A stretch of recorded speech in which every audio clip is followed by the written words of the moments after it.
നമസ്കാരം. അനധികൃത കുടിയേറ്റം തടയാൻ യുഎസ് മെക്സിക്കോ അതിർത്തിയിൽ മതിൽ നിർമ്മിക്കാൻ $500 കോടി അനുവദിച്ചില്ലെങ്കിൽ അടിയന്തരാവസ്ഥ പ്രഖ്യാപിക്കാനും തയ്യാറാവുമെന്ന് യുഎസ് പ്രസിഡന്റ് ഡൊണാൾഡ് ട്രംപ്. അമേരിക്കയിൽ 2 ആഴ്ചയായി തുടരുന്ന ട്രഷറി സ്തംഭനം ഒഴിവാക്കുന്നതിൽ ഒരു വിട്ടുവീഴ്ചയ്ക്കും തയ്യാറല്ലെന്നും ട്രംപ് വ്യക്തമാക്കിയിട്ടുണ്ട്.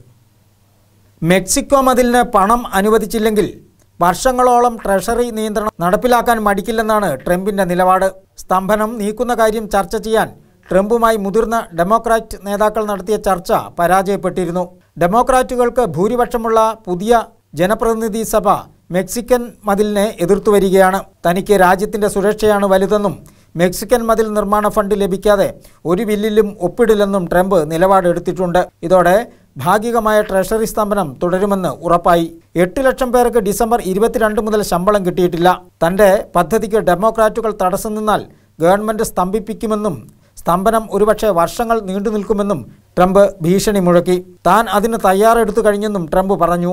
അതേസമയം മതിൽ നിർമ്മാണ നീക്കത്തിനെതിരെ മെക്സിക്കോയിൽ ആയിരങ്ങൾ തെരുവിലിറങ്ങി കൂറ്റൻ റാലിയിൽ അണിനിരന്നു. ഇന്റർനാഷണൽ ഡെസ്ക്, തേജസ് ന്യൂസ്.